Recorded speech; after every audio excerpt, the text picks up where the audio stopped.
lugar, muchas gracias de todo corazón por participar en esta asamblea en la cual estamos tratando un asunto de suma importancia para el pueblo de México y la nación. Ahora más que nunca adquiere relevancia lo que decía el presidente Juárez: con el pueblo todo, sin el pueblo nada. Muchas gracias por eso, por estar aquí.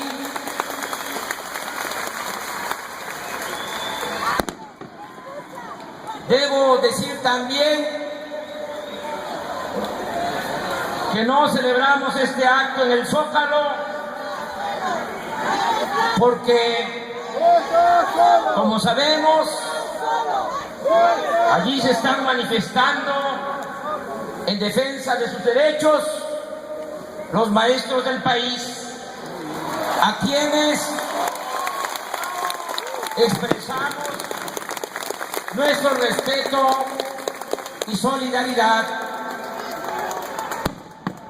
El tema principal de esta asamblea es el de ponernos de acuerdo y aprobar un plan de acción para impedir, con la movilización ciudadana pacífica, la privatización del sector energético nacional y los aumentos a los impuestos.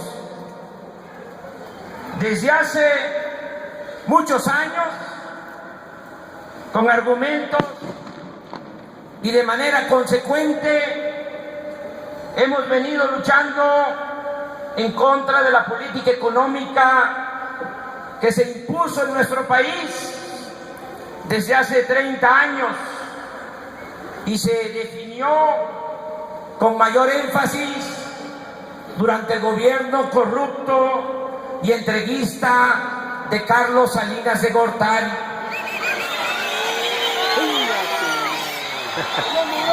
Hasta hoy, el resultado de esa política ha sido un rotundo fracaso. En vez de avanzar en el terreno económico, social, moral, político, hemos retrocedido, aunque debe quedar en claro que este supuesto nuevo paradigma, como le llaman, fue diseñado y puesto en práctica con el único fin de favorecer a una pequeña minoría de políticos corruptos y de traficantes de influencias, a costa del sufrimiento de la inmensa mayoría del pueblo de México. En nuestro país, esta política fue aplicada por primera vez cuando la dictadura de Porfirio Díaz. Recordemos que en ese entonces se entregaron a particulares, nacionales y sobre todo a extranjeros, las tierras, las aguas, los bosques, las riquezas mineras, el petróleo, y para ello se cancelaron los derechos políticos y las libertades de los ciudadanos. Inclusive se fortaleció el viejo régimen colonial esclavista.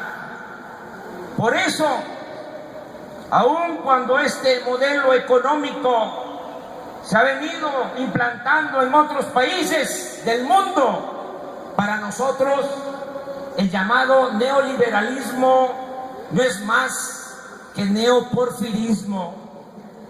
No obstante, Los promotores de esta política económica, con el cinismo que los caracteriza desde el principio hasta la actualidad, no han dejado de hablar de que se trata de lo nuevo, de la modernidad, cuando en realidad es un regreso al pasado, el volver a una de las épocas más siniestras de la historia de México.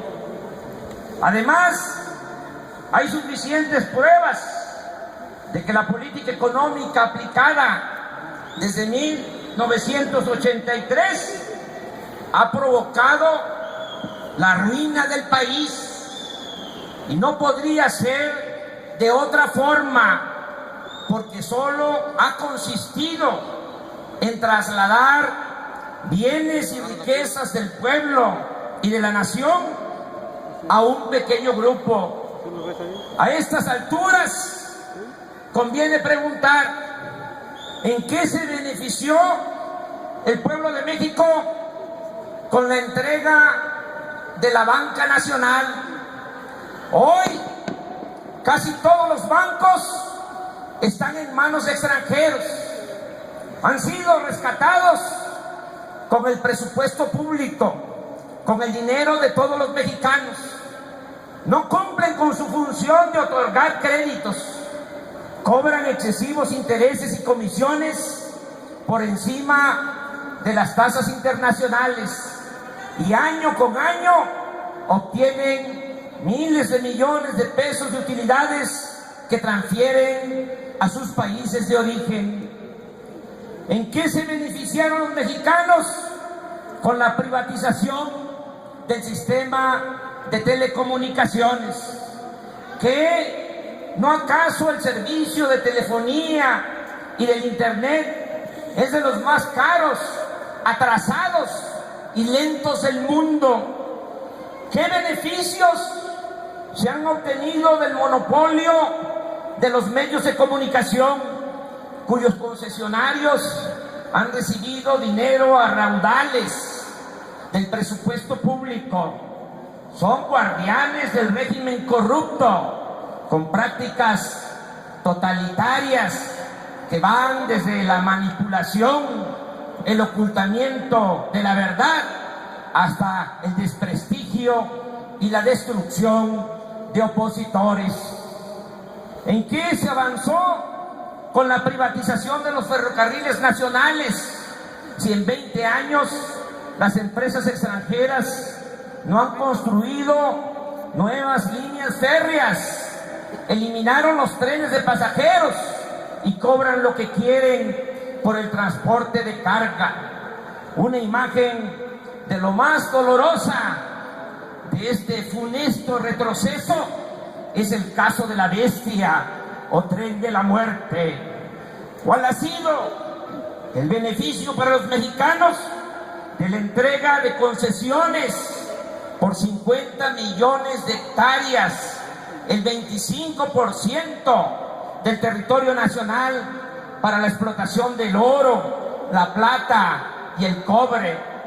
Los trabajadores mineros mexicanos ganan en promedio 16 veces menos que los mineros de Estados Unidos y Canadá. Un dato muy revelador: las empresas de este ramo han extraído en solo 10 años el doble de la plata y del oro que se llevaron los españoles en 300 años, sin pagar nada de impuestos por la extracción de esta riqueza, con el añadido de la destrucción y la contaminación impune de nuestro territorio.